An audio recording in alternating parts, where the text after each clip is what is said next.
Добар ден, драг ученику! Добри дојде на час по ликовно образование во 4-то одделение. На овој час ќе обработиме наставната содржина сликање со хроматски и ахроматски бои со примена на ИКТ технологија. Тоа значи дека од материјали потребен ќе ти биде само твојот компјутер. Целта на овој час е да ги забележуваш боите и тоновите во непосредната околина и со сликање да ги представуваш. Да воочуваш и препознаваш хроматски и ахроматски бои, да умееш да ја користиш компјутерската технологија за ликовно изразување, односно да сликаш во програмот Paint. А за да сликаш, потребна е боја. Кога ќе го слушнеш зборот боја, што ти доаѓа на памет? Верувам, исто како и на мене, пред очи ти доаѓаат сите бои.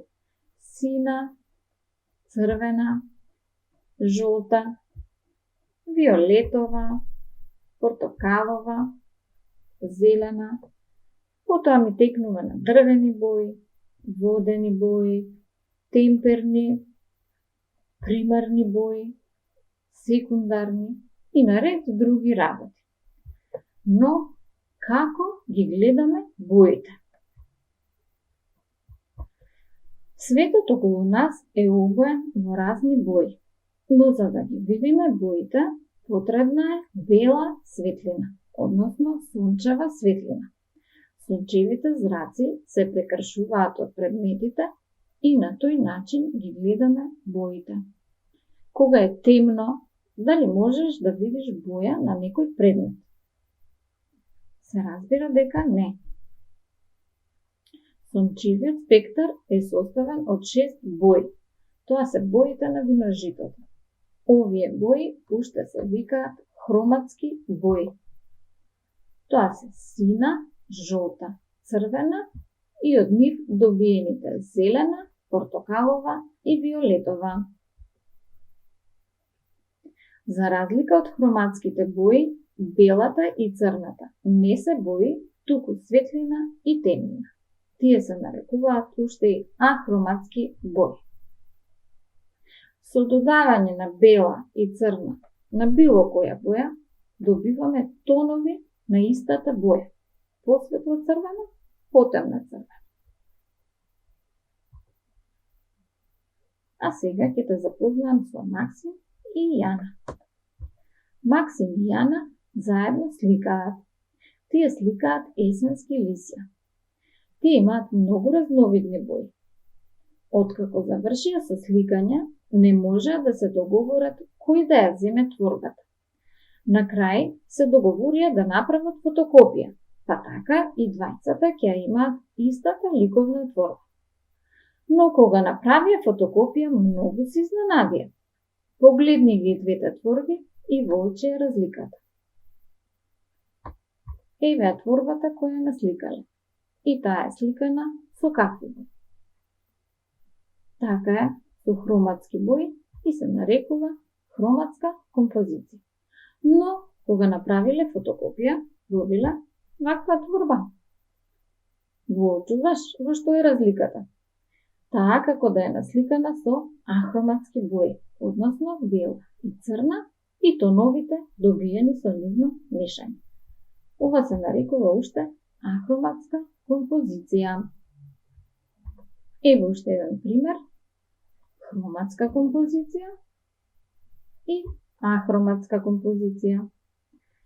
Запомни ова добро, затоа што сега замисли дека треба да учествуваш на ликовен конкурс и треба да создадеш флаер на тема геометриски форми.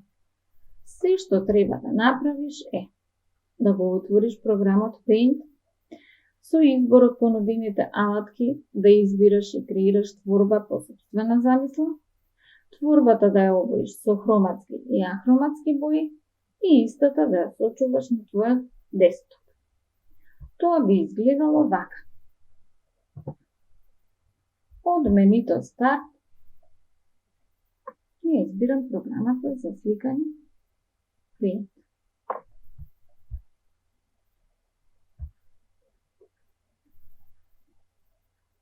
белата површина, тоа е работната површина, ќе го креирам мојот e-флаер.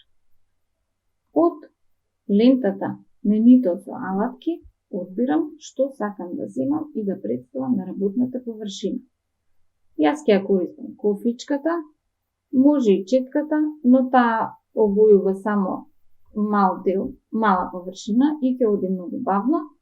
Потоа ќе ги користам формите и од десната страна боите, ахроматски и хроматски бои.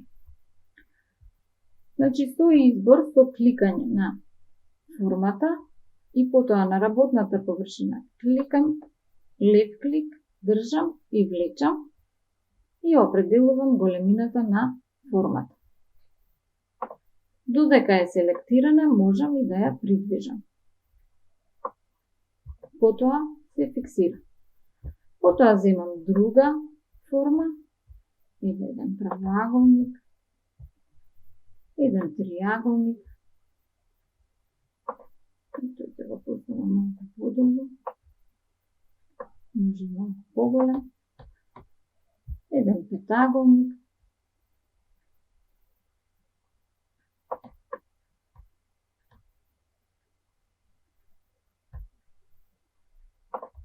или еден шестаголник.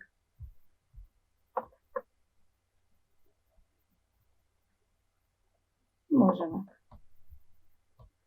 Сега ќе земам една линија и ќе поделам површината на два дела, затоа што ќе сликам со хроматски и ахроматски бои. Сега одам кон боја. Ја земам кофичката и одбирам најпрво боја, па потоа кликнувам на површината која сакам да ја обојам и таа е обоена. Менувам боја, многу брзо и многу лесно.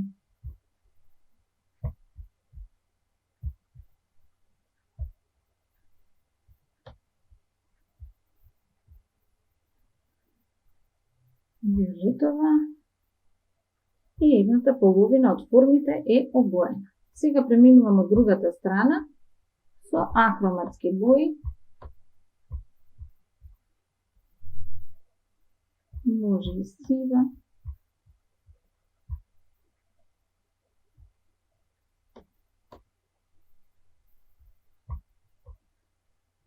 Сега ќе ја обојам позадината од едната страна со ахроматски, од другата со хроматски.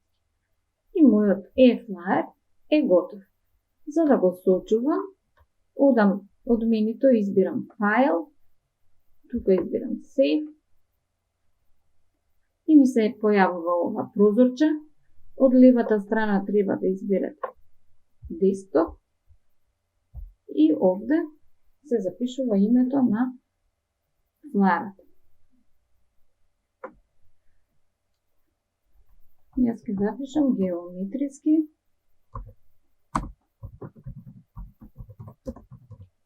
форми е. Стискам се и мојата творба е сочувана. А сега обиди се и ти. Ти посакувам успешна работа. Довидување.